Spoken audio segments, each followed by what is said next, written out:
Welcome to The Owl Hoot, a podcast for the environmentally curious, with me, Caroline Norbury. On each episode, I chat with a guest who contributes in some way to protecting the planet on matters of climate change, sustainability, biodiversity and pollution. Here is a place where you can gain new knowledge and be inspired. Enjoy listening.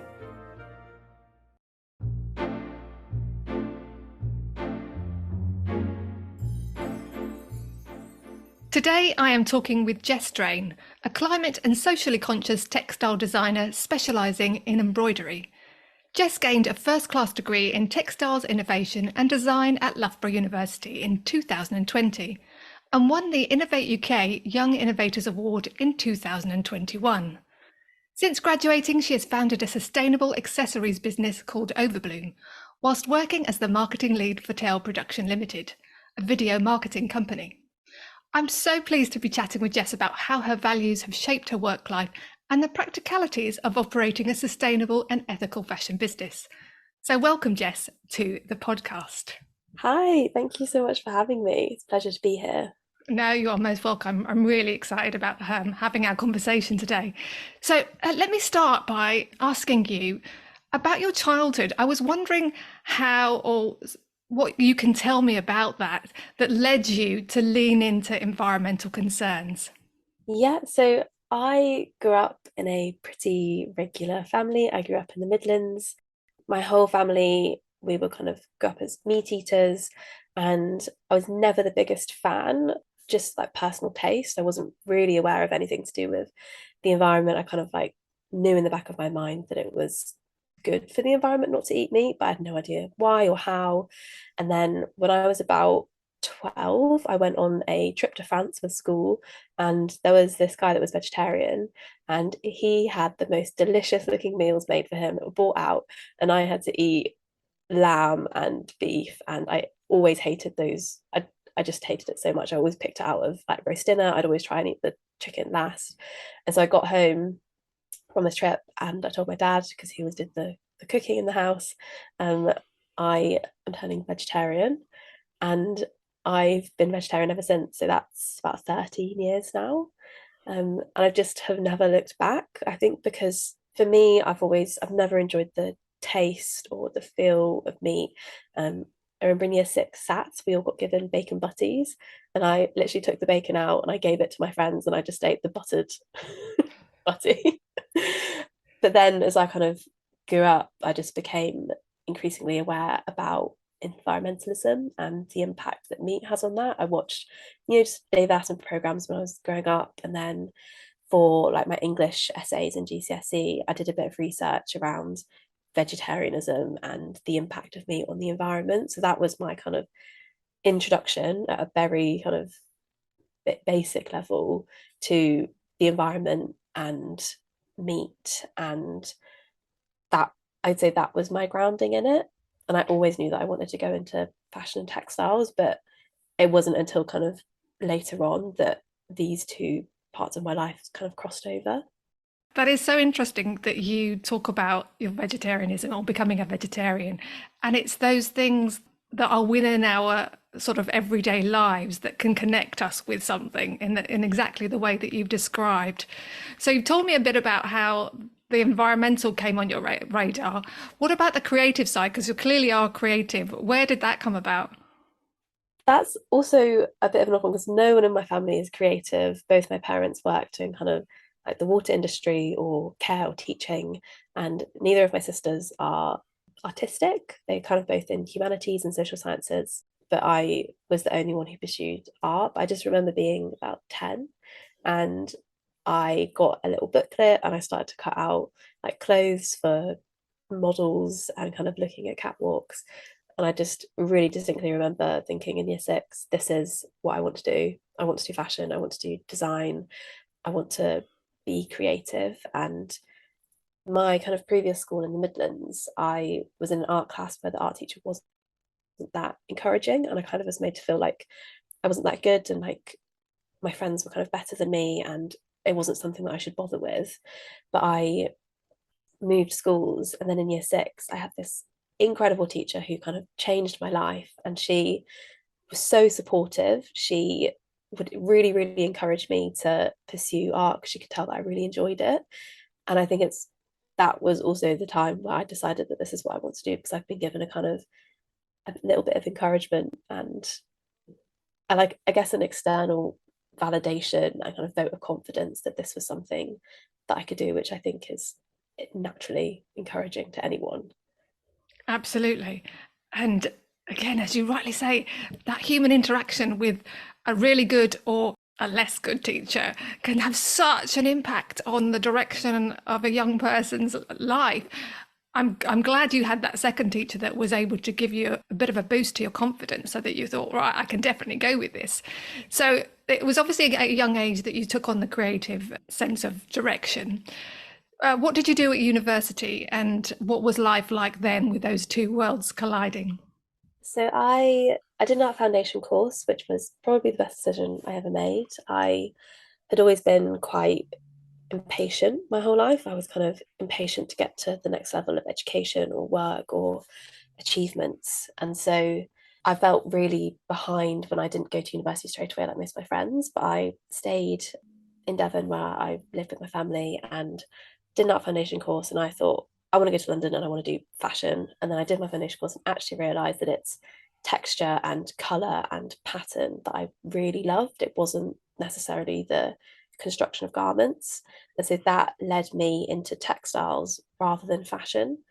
And it was the best thing I ever did. I absolutely loved my course. So I went to Loughborough University to study textiles, and the course was amazing. Loughborough wasn't like a thriving hub of creativity, or it definitely wasn't London, but I kind of relished the student community that we had there and the community we had within the art school.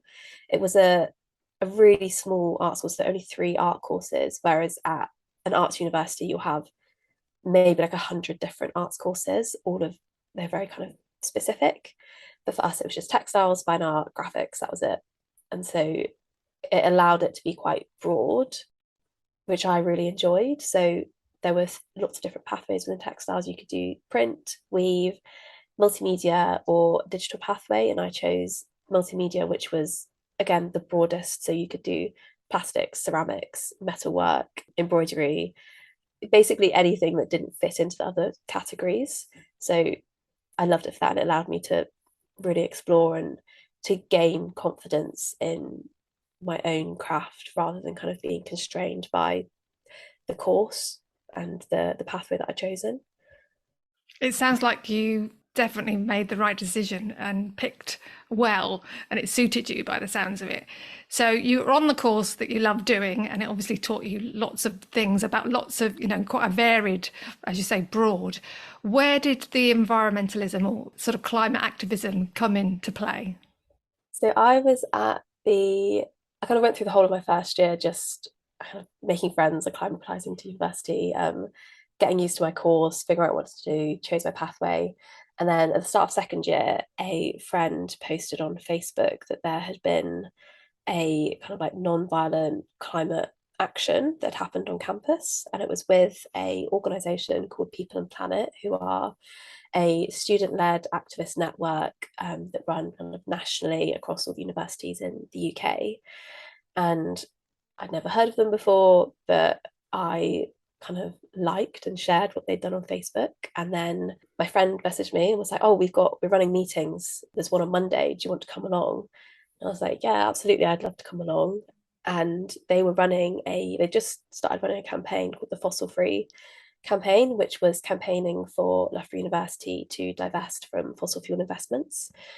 And now a really good friend of mine, Jay, reached out and they just said they're so friendly and personable. And they said, "We're having the meeting. Do you want to come along?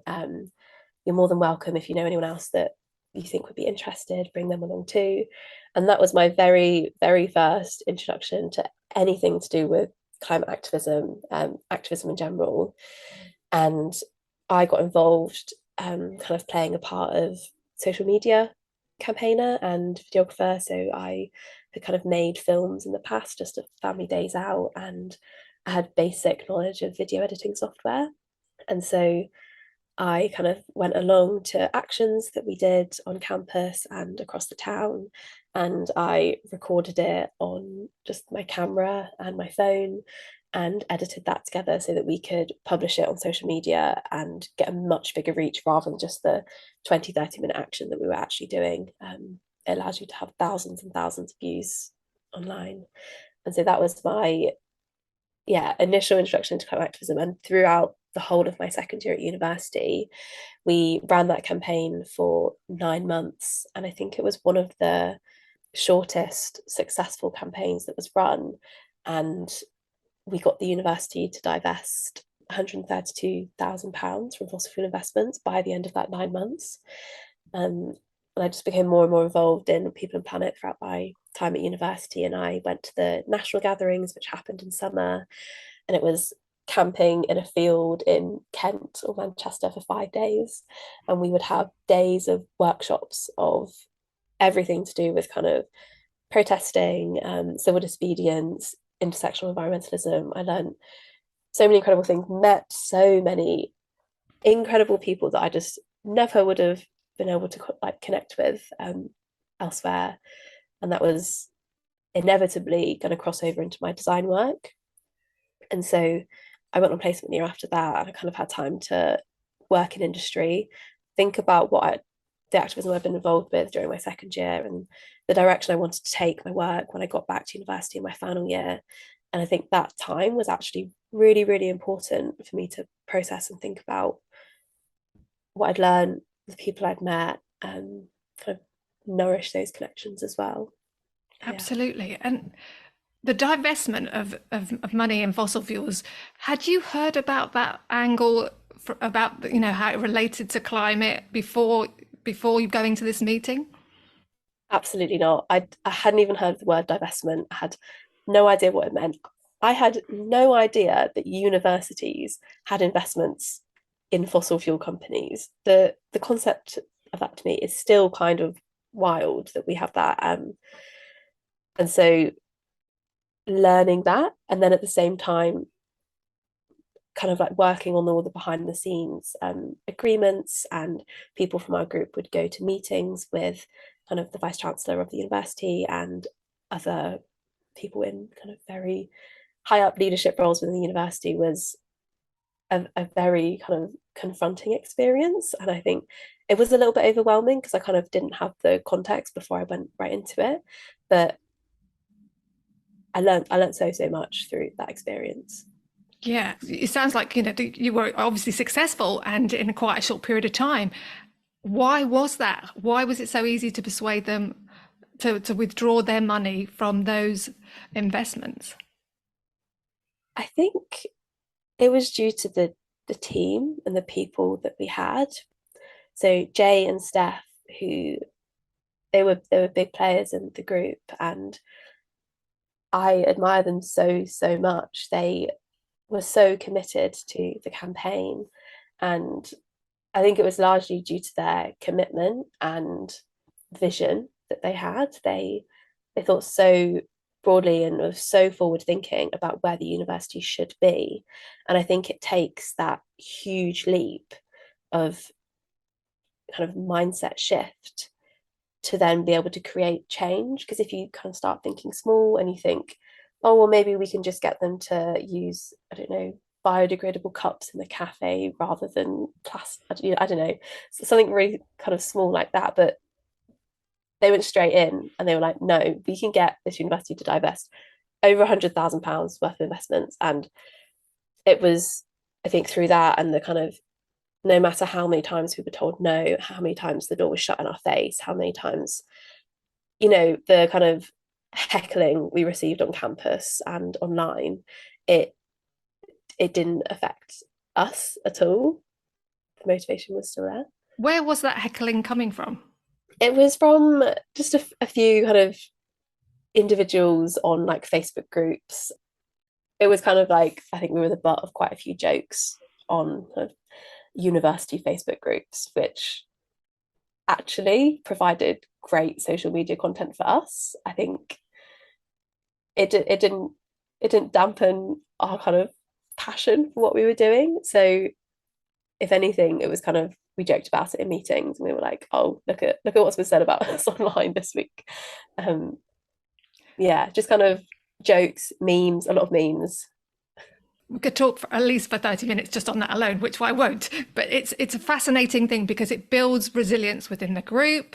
And, you know, that's not an easy thing to face, criticism from outside. But that if you step your toe into strong discussions about change, then inevitably you're going to get pushback from some community or another. So I think that was a really useful experience for you as a group to have. And the fact that you were able to rebuff that and go, no, it's more important we carry on, is a testament to you as a group. And really nice story to hear. And I imagine through that process, you got that communication going in areas within the university that lots of people would not have thought about. Investments through universities to fossil fuels, that connection would have been a surprise, I'm sure, to many, or just hadn't really considered it. So just raising that awareness is a huge achievement. And I can see how going through that actions with the group and then having that year out when you're thinking about what you want to do as a future is a really poignant time for thinking about all these things together.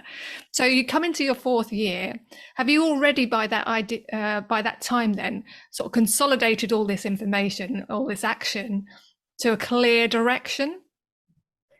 So I had started learning about different materials that were being used and research that was being done in the textile space. So, and that was, I guess I was motivated to start looking for that online by the kind of actions and the work that I'd done within the activist space. Um, and I think once I started reading about the alternative materials, so there was an example of a professor, I think it was at Chelsea College of Arts in London, and they started using non-woven cellulose material, aka something like tissue paper, for clothing to kind of show the extreme of ultra fast fashion that can only be worn once, but then at the end of its life, it can be composted into the ground in several days, several weeks. And that doesn't have the same impact as polyester, which the earth, it's still technically, you know, a material that the earth creates. It's through crude oil. But it just takes millions of years for the earth to create it rather than, I don't know, several months or years for like regeneratively grown trees. And that polyester can be worn once, it can be thrown away. If it's recaptured into a fully circular recycling system, then that's fine because it can be kind of recycled into something brand new, but that's very often doesn't happen. And we don't really have the infrastructure for it at the moment. And it also takes a lot of energy to recycle those things.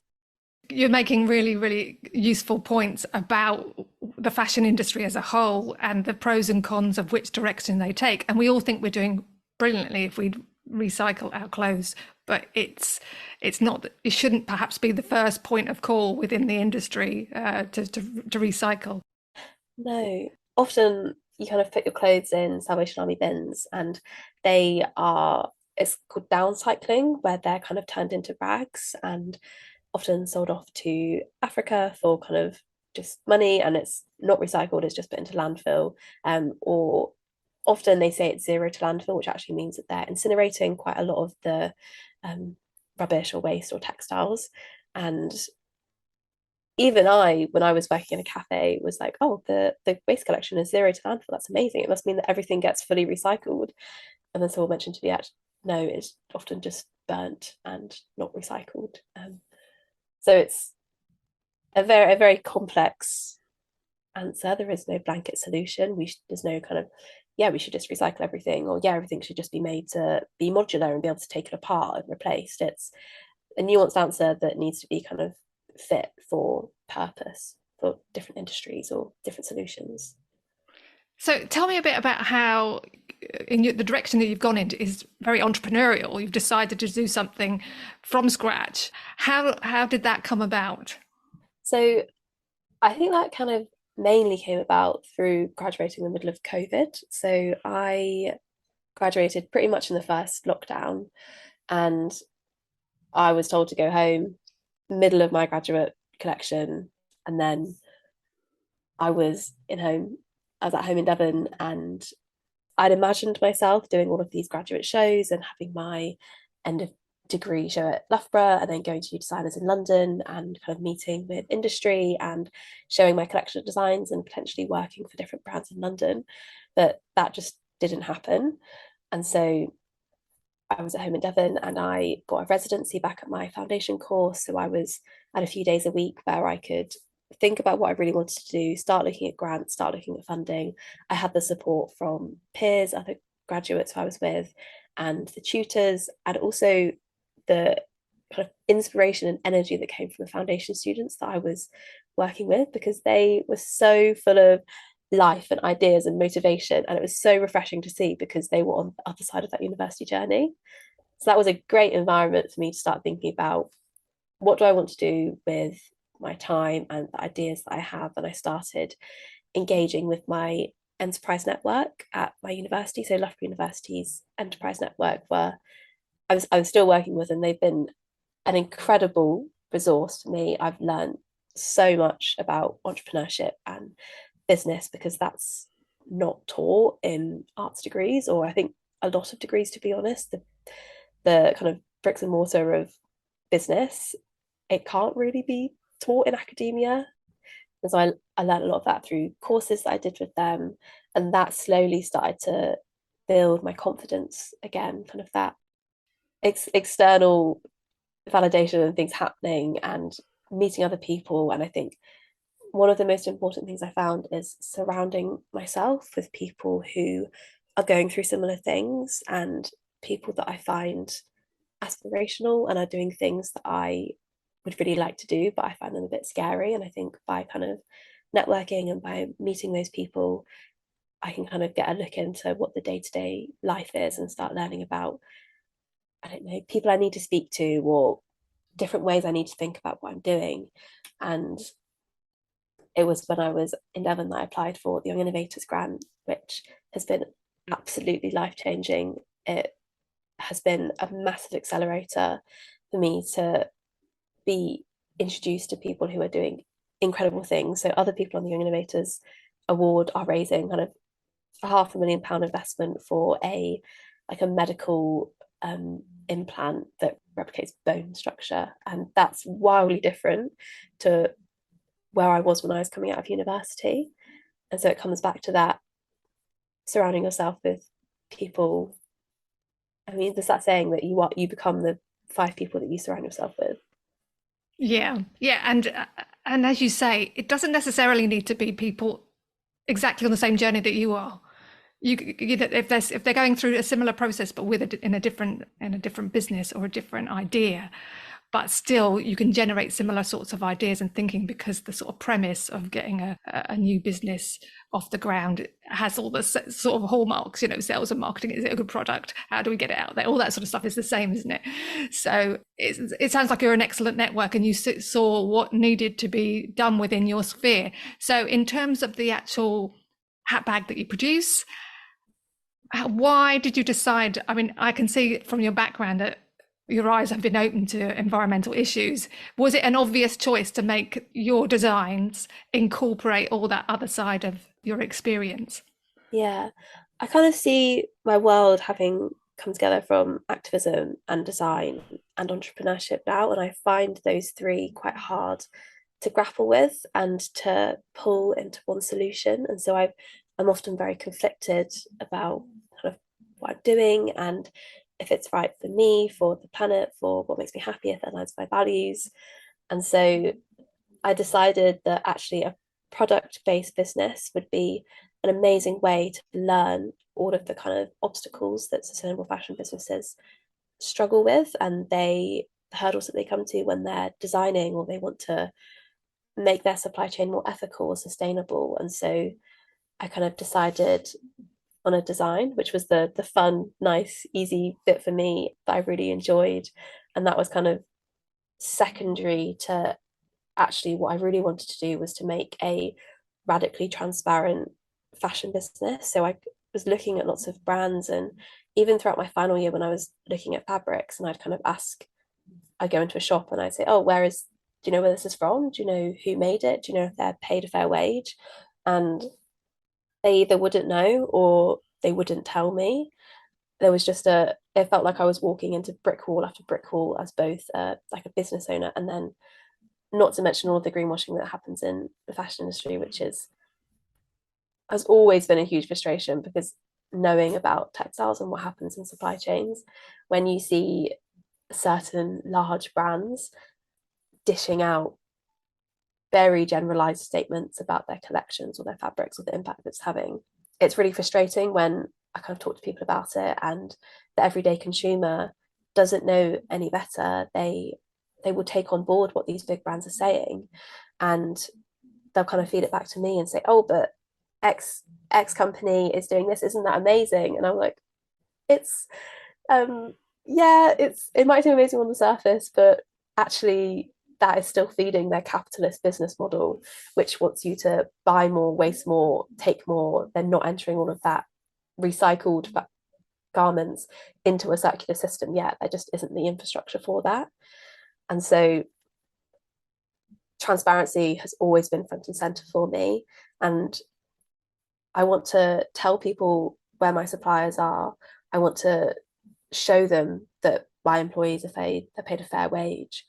And this was the idea that I went into Young Innovators with. I wanted to create an accessories brand where on the QR code, on the label, it tells you exactly where it's made, how it got here, how much my seamstress is paid in Bristol, showing that it's way above the living wage. And people have responded so well to this. I've had feedback from industry, so Sustainable Fashion Week and Good on You, and people from Future Leap as well, that this is really, really needed. And brands often struggle themselves to communicate all of this really niche detail. And consumers as well they're so excited to know what's happening, because no one tells them anywhere else. And so I think a lot of people do find it really interesting. Something especially around kind of payment and profit and wages, I think that's a really interesting place to start exploring, because I do think a lot of companies are quite hesitant to talk about their profit margins. And so I definitely need to dig a little bit deeper into that, because there's reasons why, and it could have huge impacts on their sales, which is at the end of the day what keeps the business going and allows them to continue making garments and products. So it's, yeah, a product-based business at the moment, but what aligns most with my values is the transparency. I think, yeah, I'm kind of pivoting at the moment and shifting, but it's all happening. Well, and that's the thing, isn't it? You are starting from this premise of what you want your ideal business to look like, and then putting it in practice obviously has its challenges. And I like the fact that you are slightly hesitant there, in that you know that there is going to be some toing and froing, isn't there? I guess as you develop or expand, depending on what your ambitions are. And as you rightly say before, it's complex. So there's no sort of, if you do this, it'll hit everything. You're doing it. You can say everything is perfect in the world, and that obviously is an aspiration that's potentially unlikely to be achieved. But I think what you've done so far is amazing, because what you've described there is all on your website, isn't it? That this radical transparency. Has there been any doubt in your mind over putting all that information out there to date? Has there been any backlash from you've decided on a mission and you've gone for it? Has there been any unexpected, oh, I wasn't I didn't know that was going to happen? So I went into it thinking I can tell everyone where the farmer is located for my cotton. And I learned quite quickly that the reason no one knows is because it is incredibly complex, and we're so far removed from that part of the supply chain that it is really tricky to get hold of that information. And to be honest, people aren't saying, because most people don't know. Because when a cotton farmer in Brazil creates cotton, they will lump all of their crops together with several farmers to be able to sell it to the market. So actually, the cotton that you're using will come from a different farm every single time that you order. And it could be that your one roll of cotton has come from many, many different farmers. And so tracking that at scale is a huge problem. And I think it's a problem that needs to be tackled with technology. And I think that is the way forwards. There's been someone told me about some Egyptian cotton that had been, I think, tagged with, I think, RFID tags. So it's like a little electronic chip that will go on the cotton, follow it through the supply chain. And it was found that that cotton actually didn't come from Egypt at the end of it. So, Excellent. so Good it's start. a huge problem that I think industry is only beginning to tackle, and there's huge projects happening that are so incredibly expensive and are happening with really big brands. But I think movement is happening, but it feels like it's not going quick enough. Yeah. And did you find you were, in fact, able to source materials that you knew where they were, or you could actually say they are from this particular area, they've been through this process? Because you could have gone, oh my God, this is way too complicated, I'm just going to have to abandon that idea. Yeah. So relationships is a huge part of all of this, which is funny because you think, oh, it's just data and it's just information that I need. Relationships wouldn't be part of it at all. But I have a great relationship with my wholesaler who I buy my cotton from. They're located in Wales. They're called Organic Textile Company. They're great. And they have a really good relationship with the factories that they buy all of their cotton from. So it's a family run factory in India. I know the location of that factory, and I've got information on kind of the ethical reports from a third party that have been conducted in that factory.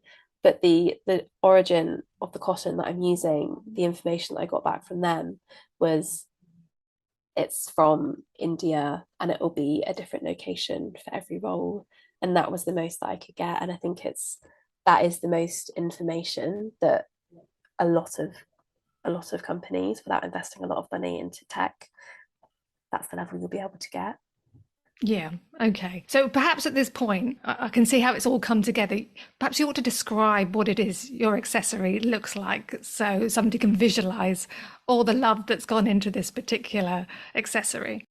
Of course. So my brand Ovrbloom, I create a hat bag, which is a hat made from organic cotton, and it looks a lot like a bucket hat or a summer hat.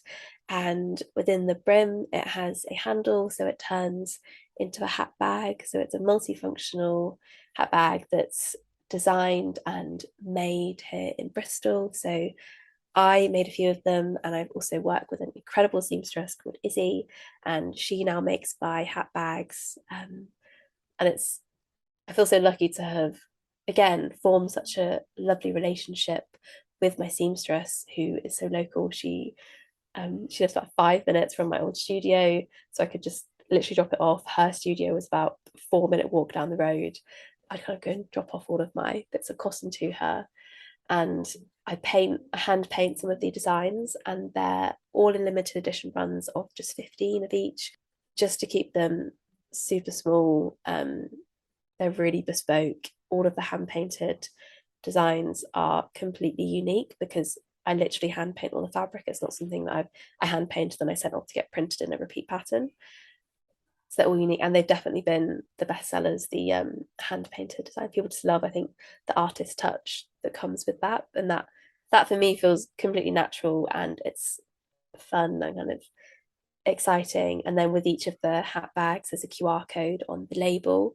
And if you scan the QR code with your phone, it takes you to a visual infographic report which talks to you about the material origin and the provenance of all of the components of that hat and the journey that it's been on to go from India, and the amount of miles that's travelled by ship and the carbon that's been emitted through all of that transportation. So that's the product. And in putting this together and formulating your designs, has it lived up to your expectation of what, I don't know whether you haven't actually used the word sustainable. Do you view it as a sustainable business? I think sustainable is an interesting word, and I'm sure you'll agree with me here that I think it's been hijacked by certain industries and certain companies, and I don't think describing describing my company as sustainable to the general population is what gets across the idea of what I'm doing. But actually, that word doesn't sit well with me. Something like transparent or ethical, those are words that fit much better with me. But when I first walked into a fabric shop about 7 months ago, and I said to the man on Berwick Street, I said, I'm looking for fabric that is like transparent in how it's made. And he started talking to me about PVC, Okay. about see-through plastic, and I was Yeah. like, Ah. I was like, no, okay, I'm gonna leave now. um, so Yeah. it's a tricky word, and I think the language has a long way to go.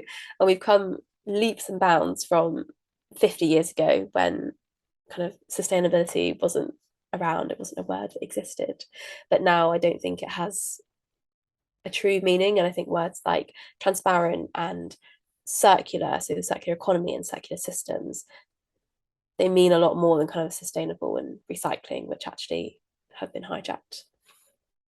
What's the most important aspect, if there is such a thing, within your business that sums up that whole ethical, social, environmental? Is there one aspect that you've got to nail to make it feel right, and everything else is additionally helpful, or is it just a collection? For me, it's transparency, because with transparency comes accountability and visibility and acknowledgement. And that is always the first step to changing what we currently are working with. So if everyone was talking about exactly where they make things, how much people were made, the factories that they were using, the conditions that garment workers in the global south are working in, that would almost certainly change consumer behavior. And consumer behavior is what shapes all of these companies. Sales is what drives them. And if the consumers stop buying from them, that would force them and make them so painfully uncomfortable financially that they would have to change their supply chain. So for me, it's transparency. Excellent.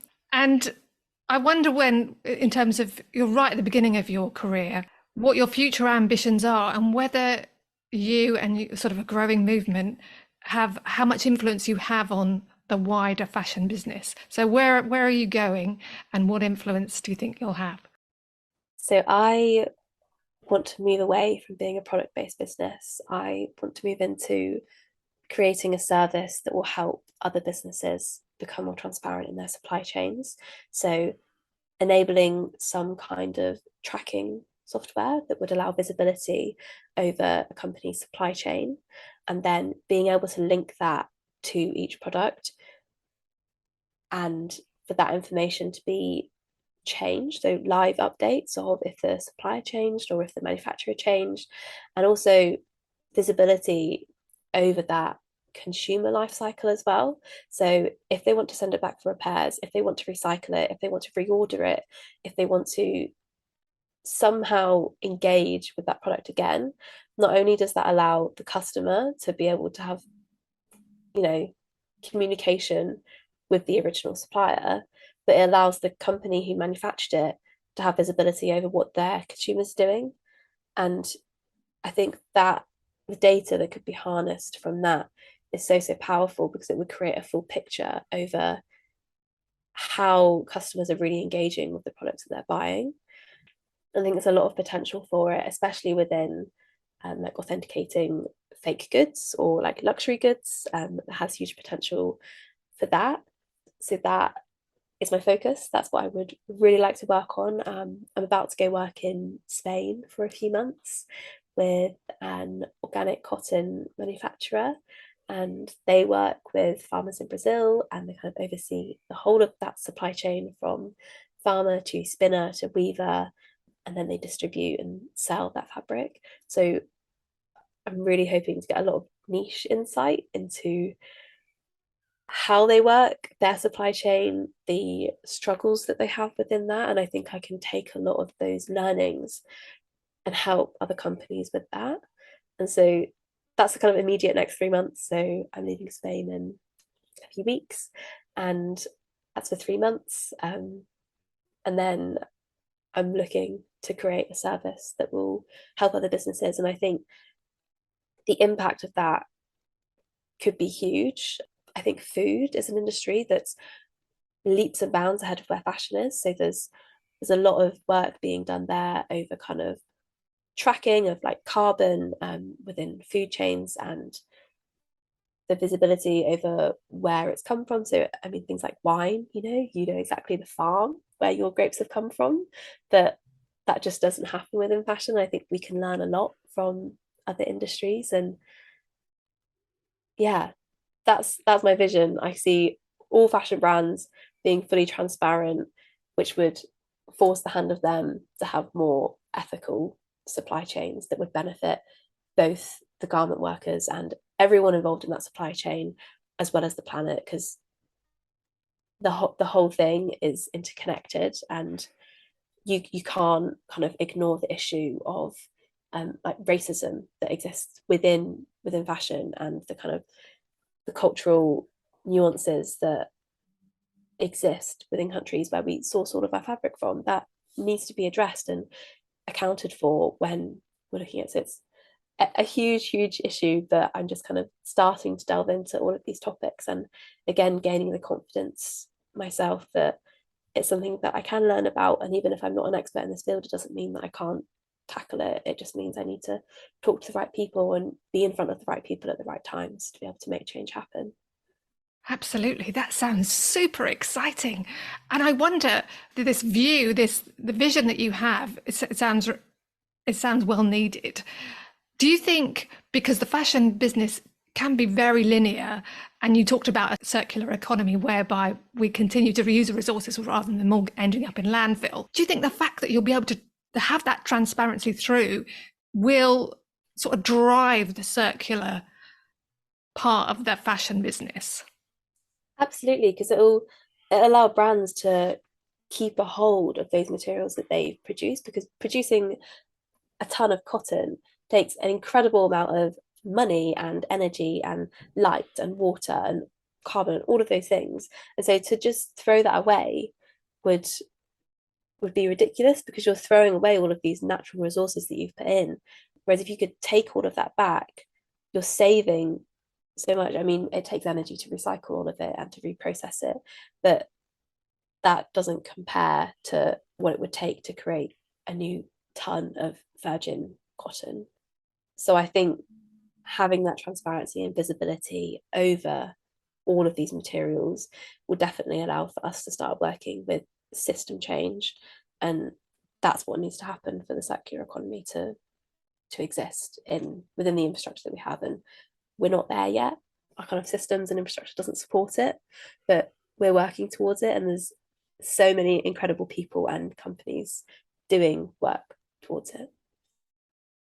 To wrap up then, it's been fascinating hearing where you've been, where you're going. What are your thoughts and feelings then? I'm getting a sense of, you're going out there and you're going to make stuff happen. What are your thoughts and feelings about the future of transparency within the fashion business? I think it's 100% the way forwards. And I think consumers are starting to, now they're starting to acknowledge that certain materials are recycled or organic, and that's starting to mean something to them. And so I think soon enough, people kind of will start seeing this, and more big news stories will come out about, greenwashing and bans on certain sustainability indexes, which is already starting to happen, and that's starting to get into mainstream media. And once that mindset shift with consumers starts to happen, it will be a snowball effect, and transparency will become widespread within the fashion industry, like it is starting to happen with food. I think it will just take a little while to get there. Yeah, but you've got time. You've got time, I've Jess. got lots of time, hopefully. Yeah. Thank you so much for this thoroughly interesting conversation we've had today. I can't thank you enough. It's most illuminating, and I wish you every success with your new ventures ahead of you. Oh, thank you. It's been, yeah, lovely to talk to you. And it's been really nice for me to think back to things that have happened and kind of look at them in a fresh light and with a different perspective, as time and distance between events always gives you. So thank you. Absolutely. You are most welcome. Jess is impressive, isn't she? She is seizing the day and making what she does in the world count.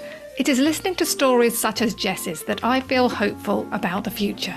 She's not taken an easy route into fashion because she now holds an environmental lens in front of her.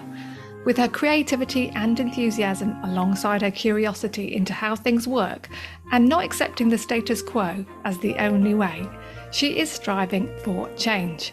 I look forward to seeing how her quest to make the fashion industry more transparent progresses. For links to Jess, take a look in the show notes. I'd like to thank Andy Shaw for audio editing, Jeremy Jones for providing the music, and to you for listening. Don't forget you can follow the podcast to get automatic access to each new episode. And it would be lovely if you could rate, review and share it too. It really helps. Until next time, bye for now.